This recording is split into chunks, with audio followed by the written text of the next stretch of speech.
Bueno, doctor Francisco Mojica, bienvenido. Bueno, como comentábamos al inicio del foro, ese es el segmento de contextualización. Contextualización de la construcción de la paz, contextualización del posconflicto. El doctor Francisco Mojica es el director del Centro de Pensamiento Estratégico y Prospectiva Territorial de la Facultad de Administración de Empresas de la Universidad. 20 minutos, doctor. Muchas gracias. Bienvenido. Muy buenos días. Estudiantes, visitantes, expertos internacionales que están presentes en este conversatorio. El tema mío es fundamentalmente el tema del futuro. Como dijo el doctor Marco Pérez, yo dirijo en la universidad, en la Facultad de Administración, el Centro de Pensamiento Estratégico y Prospectivo. De modo que vamos a pensar en el futuro. ¿Qué va a hacer este país después de la firma del documento de paz en La Habana? Si de manera muy rápida podemos decir, ¿qué es la prospectiva? La prospectiva es una disciplina cuyo objeto de estudio es el futuro. ¿Y cómo se hace la prospectiva? En 2 segundos de la explicación de Bertrand de Jouvenel. Es simplemente preguntarnos, ¿qué puede pasar en el futuro? Primero, y segundo, ¿y yo qué puedo hacer? Entonces, pues, más o menos este proceso metodológico, pues un poquito más sofisticado, lo llevamos a cabo con un grupo de expertos, altos oficiales de la policía, sociólogos y politólogos de la universidad. No voy a meterme pues en todo el proceso de tipo metodológico, simplemente voy a aprovechar estos 20 minutos que me da el doctor Marco Pérez para hablar de cuál fue finalmente los resultados, a dónde llegó el análisis de futuro. Mire, en primer lugar, estas son cifras que no podemos decir que hay una fuente exacta, pero sí podemos nosotros de alguna manera acudir a esa información general que existe de que pues, ha habido un descenso en los efectivos de las FARC. Por una parte, por acción militar, pero por otra parte, porque este proyecto de desmovilización que puso a andar el gobierno, pues igualmente ha sido exitoso. Se puede hacer un estimativo, y estos son estimativos así muy genéricos, que en este instante hay más o menos esta cifra, pero como digo, esto tiene un margen de error, pues de pronto importante. Pero es importante lo siguiente, y esto hizo parte del inicio de la reflexión que hicimos sobre el futuro. Cuando estamos hablando de las FARC, no podemos hablar de una sola FARC. Las FARC son 4 FARC, son 4 secciones que están aquí en esta forma de pirámide. En la parte de arriba están los dirigentes que están negociando en La Habana.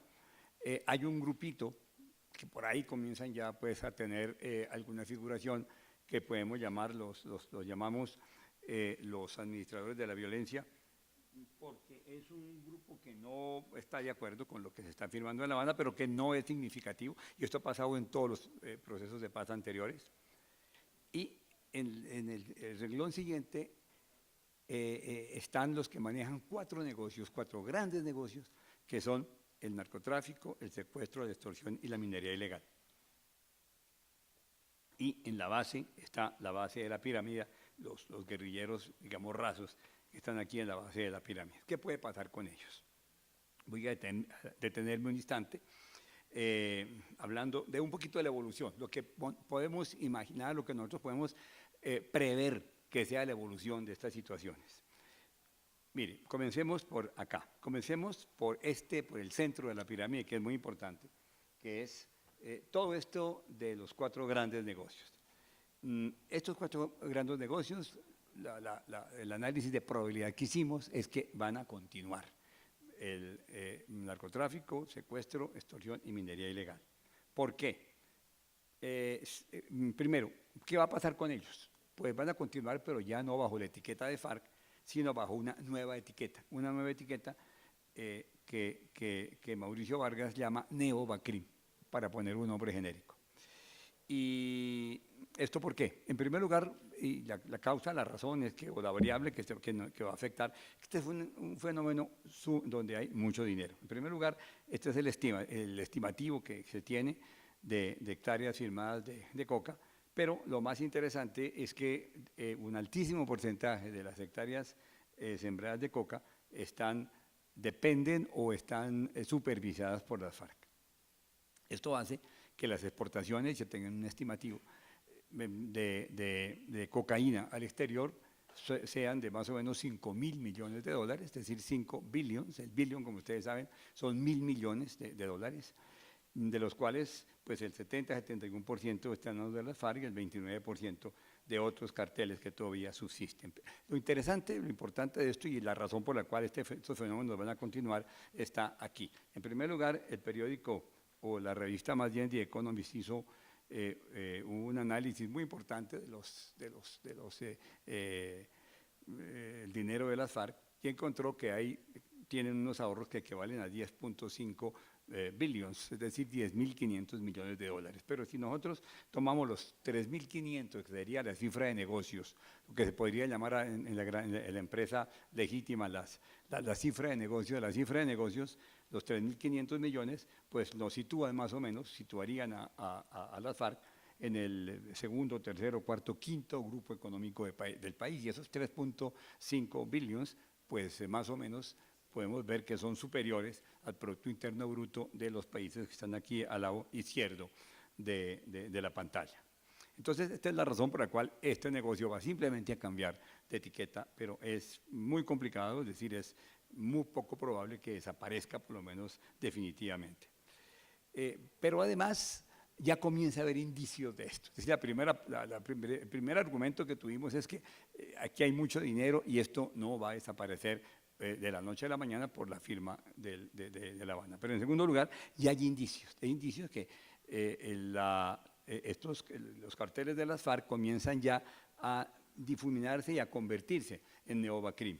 Ya comienzan a haber asociaciones de las FARC con Bacrim tradicionales en diferentes partes, en diferentes territorios del país. Entonces, esto ya prácticamente, si se quiere, pues comienza y esa asociación pues no es de tipo ideológico, es puramente de tipo económico. Ahora bien, ¿y qué va a pasar con la base de la pirámide? La base de la pirámide está constituida por tres tipos de elementos de la guerrilla, que son unos que están allí de manera obligada, que se estima que puede ser más o menos la mitad, que van a ser parte pues necesariamente de la desmovilización y entonces pues van a ingresar van a volver de alguna manera a sus parcelas, porque recordemos que esta es una guerrilla campesina. Por lo tanto, se van a desmovilizar. Hay otros que no se van a desmovilizar, sino que se van a convertir en peones de las neovacrim, porque es un grupo que únicamente sabe hacer eso, sabe batirse en el monte y nada más. Nacieron allí. Recordemos que esto lleva más de 50 años. Y otros, también una porción pequeña, van a venir a la ciudad. Y van a venir a la ciudad y necesariamente pues se espera que la empresa los acoja, etcétera. Eso no es muy evidente. Al fallar el tema de acogimiento por parte de la empresa, pues se van a convertir en delincuentes y van a ingresar pues en los procesos delincuenciales de las ciudades. Esa es un poquito la visión de lo que sería la base guerrillera. Pero volvamos a algo muy importante, que es la cúpula, que eso es un poquito la gente pensante, digamos, los ideólogos que están en este momento firmando en La Habana, a excepción de ese grupito que llamamos allí los recalcitrantes, que pues no van a aceptar y que llamarán a los que están firmando, los llamarán traidores. Pues, ¿qué va a pasar con los de arriba, con los que estaban firmando y tienen interés en vincularse a la vida política? ¿Qué significa entrar a la vida política? Entrar a la vida política significa hacer parte de la estructura socioeconómica del país. Y para esto estudiamos cuáles serían las variables que afectarían de manera precisa, si se quiere, el país del futuro. Y dijimos son tres variables. En esto tardamos un poco de tiempo, pero aplicando una serie de técnicas con una base matemática importante, encontramos que son tres variables. Por una parte está la equidad. Para medir la equidad tomamos la información de las Naciones Unidas, del PNUD, del Programa de las Naciones Unidas para el Desarrollo, Para ellos, entonces, el desarrollo humano consiste en 3 fenómenos, que son educación, salud e ingreso. Y, pues, de alguna manera, hay varias maneras de medir la equidad, pero tomamos esta. Y vamos a ver enseguida los indicadores. La equidad, y aquí hay una relación de causa-efecto, este es un esquema de tipo estructural, en donde la equidad está afectando el equilibrio social. En la medida en que tengamos nosotros, entonces, alto índice de desarrollo humano, la comunidad tendrá necesariamente un mejor equilibrio social. Hay una relación, por lo tanto, estrecha, pero igualmente hay una variable intermedia, hay una variable de causalidad intermedia, que es el sistema judicial. El sistema judicial es un poquito la palanca de esta relación entre la equidad y el equilibrio social. Bueno, esta fue la primera percepción. A esta percepción se le agregó una cuarta variable que ya nos pone el polo a tierra y que es la condición política del país. Este triángulo, esta trilogía, se puede ver desde diferentes ámbitos. Se puede ver desde el ámbito, desde una lectura de un país con un gobierno de derecha, desde la lectura de un país con un gobierno de izquierda o con un gobierno de centro. Entonces, hablemos rápidamente de estos tres elementos para finalmente concluir y qué escenarios de futuro en el corto, mediano y largo plazo tendremos en Colombia, aceptando que esta cúpula de las FARC va a participar de la vida política del país. Entonces, en primer lugar, la equidad la medimos con el índice de desarrollo humano. El índice de desarrollo humano, la última información que tenemos es de 0.719. Esto ha venido ascendiendo, un poquito de lo que explicaba el doctor Mejía. El país ha venido adquiriendo mayor bienestar socioeconómico de manera gradual. Y aquí podemos decir que este ha sido un logro, pues, interesante de todas maneras en los últimos años. Y esto es positivo. Segundo, el sistema judicial. Esto sí es un desastre. Es un desastre porque el sistema judicial, pues, está siendo afectado de manera muy seria por fenómenos de corrupción. En primer lugar, si nosotros vemos lo que es la calificación que se le da a Colombia en transparencia por la Organización de Transparencia Internacional, pues sacamos el puesto 37. Ese puesto 37, pues, si lo comparamos con otras regiones, como ven ustedes en la gráfica del planeta, pues nos sitúa en una posición mediana, moderada. Eso es a nivel del país, pero específicamente desde el ámbito del sistema judicial, la calificación es, yo pienso que baja, porque estaría por aquí rondando, como ustedes ven, en torno al 0.6. Es decir, que en una calificación de 1 a 100 y que el sistema judicial en transparencia saque el 0.6, si leemos al revés quiere decir que hay un 40%, por lo tanto, de corrupción, y si el árbitro, que es el sistema judicial, pues está ahí muy cerquita al 0.5, que sería el punto de equilibrio, nos deja mucho que decir. Y lo más grave es que, pues, la percepción que tiene, porque esto, si se triangula, lo podemos ver, la percepción que tiene la Organización de Naciones Unidas es de que los índices de impunidad en Colombia son altísimos, 98.5. Cuando yo vi esta cifra, yo dije, no, esto no puede ser cierto. Pero en el panel de expertos me dijeron, mire, esto es absolutamente cierto, la impunidad en Colombia ronda alrededor del 90%. De pronto es un poquito exagerada la cifra de las Naciones Unidas, pero esto se sitúa a nivel del 90%. Entonces, ahora, además, esto ya comienza a permear y entonces ya una tercera manera de medir el fenómeno es lo que piensa la gente. La gente igualmente comienza a desconfiar, como ustedes ven en esa línea roja, es la poca favorabilidad con respecto al sector judicial. Ok, la tercera condición para tener la trilogía y comenzar a hacer los escenarios es la tercera variable, es la condición política del país. Si nosotros respondemos o tratamos de responder a esta pregunta, ¿para dónde ve el mundo? La respuesta es, mire, el mundo va hacia el centro. Y en este instante, en el planeta, no son de buen recibo ni los movimientos de extrema derecha ni los movimientos de extrema izquierda. ¿Qué es la derecha? ¿Qué es la izquierda? Bueno, aquí tardaríamos un tiempo definiéndola, pero las extremas en el planeta y hacia el futuro se ve que no son de buen recibo. Esto quiere decir que la gran tendencia del planeta es hacia el centro. Pruebas de esto. argumentos para esto. En primer lugar, el comportamiento de los países nórdicos. El comportamiento de los países nórdicos permea un poquito lo que es China y pienso que el gran ejemplo es China. Uno se pregunta, China finalmente se arrepintieron del libro rojo de Mao, ¿qué pasó con China? ¿Son capitalistas? ¿Son socialistas, comunistas? ¿Qué son? Y resulta que son ambas cosas. Es decir, es una tendencia hacia el centro en donde convive tanto el bienestar social como la generación de riqueza desde el punto de vista capitalista. Entonces, ahora sí, con estas tres variables podemos preguntarnos qué puede pasar si las FARC entran a la vida política. El entrar a la vida política significa que van a ingresar en movimientos de izquierda, que van a ser parte de movimientos de izquierda. Y al ingresar a movimientos de izquierda hay una especie de alerta, ojo, que aquí está flotando el proyecto bolivariano. Recordemos que Chávez no diseñó el proyecto bolivariano para Venezuela, sino para toda América Latina. Y ese proyecto bolivariano además tiene apoyo económico. Entonces ahí flota un poquito el fantasma del proyecto bolivariano.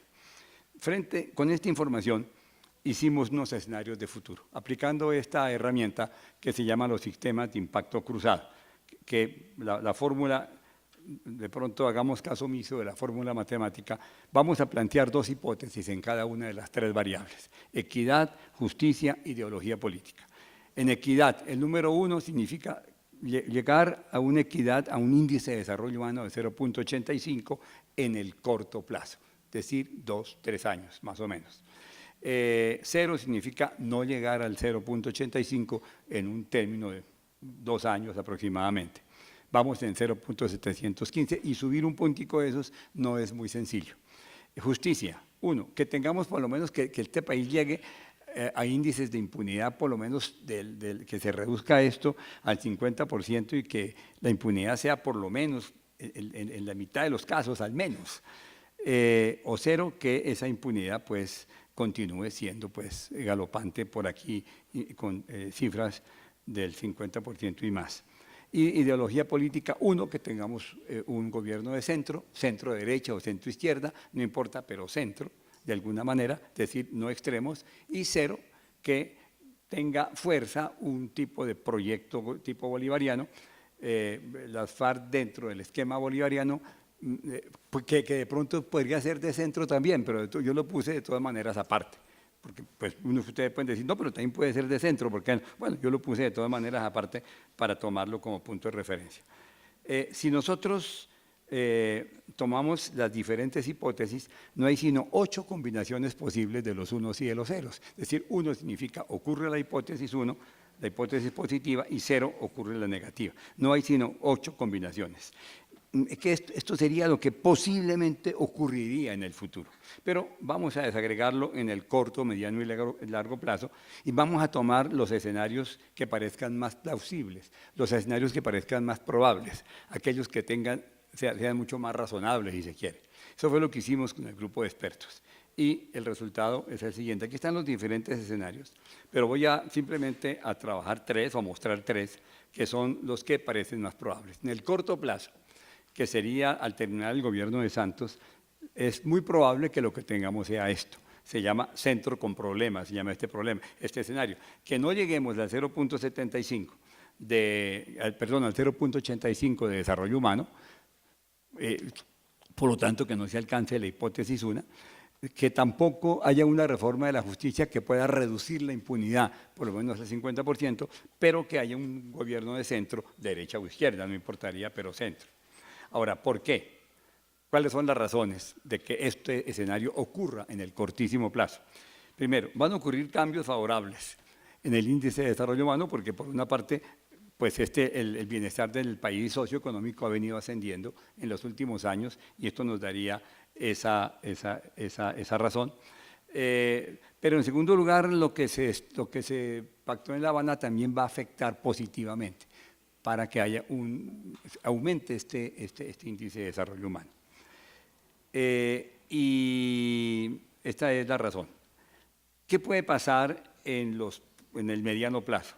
En el mediano plazo es posible que tengamos... ahora, ¿por qué? Aquí me devuelvo un poquito.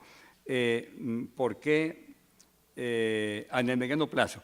En el mediano plazo es probable que ya tengamos un índice de desarrollo humano de 0.85, mediano plazo puede decir 5 años más o menos. No se ve muy probable que haya una reforma a la justicia y es probable igualmente que tengamos un gobierno de centro derecha, centro izquierda. ¿Por qué? Por estas razones. En primer lugar, porque ese ritmo de crecimiento del bienestar del país, si crece en el mediano, pues continuará evidentemente en el mediano plazo. Pero no es evidente que tengamos un gobierno de izquierda y con influencia de las FARC, sino que pues más bien sea un gobierno de centro, derecha o izquierda, por razones como estas, que son Venezuela, Cuba y Bogotá. Son razones de tipo geopolítico internacional supremamente importantes, por lo menos Cuba y Venezuela. Mire, Cuba está ya, como ustedes saben, pensando en dar un paso importante, pensando en el desbloqueo y pensando en hacer cambios importantes en su estructura política. Venezuela, el ejemplo de Venezuela no ayuda para pensar en un gobierno de izquierda. Y Bogotá, pues un poquito la experiencia que tuvimos en Bogotá. Entonces es muy probable que en el mediano plazo lo que tengamos sea igualmente un gobierno de centro, de derecha y de izquierda, no importaría. En el largo plazo, que serían más de 10 años, pues es muy probable que lo que tengamos sea esto, sea mayor índice de desarrollo humano, que haya una reforma a la justicia y que igualmente el país siga navegando en gobiernos de centro o de derecha.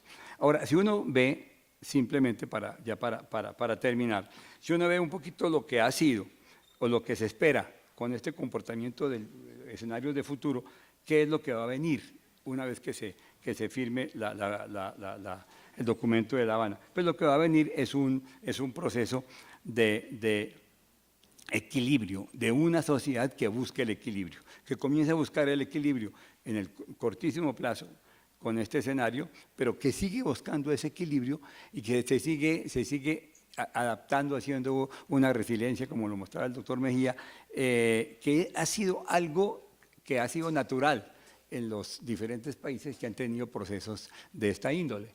En la historia esto ha sido así, es decir, es un reacomodamiento social. Un reacomodamiento que en el corto y en el mediano plazo, pues ese reacomodamiento va a ser crítico, va a ser traumático, porque vamos a estar viviendo con problemas graves, que son estos 4 que dijimos al comienzo, de narcotráfico, extorsión, secuestro y minería ilegal, mientras el país busca su equilibrio natural. Y esto es cuestión de corto, mediano y largo plazo, no se va a hacer de la noche a la mañana.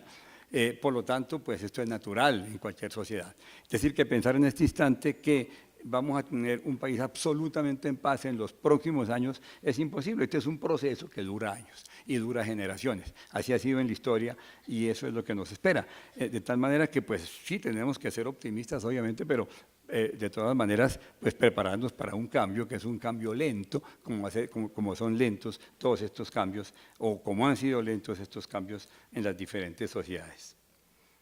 Bueno, muchísimas gracias, doctor.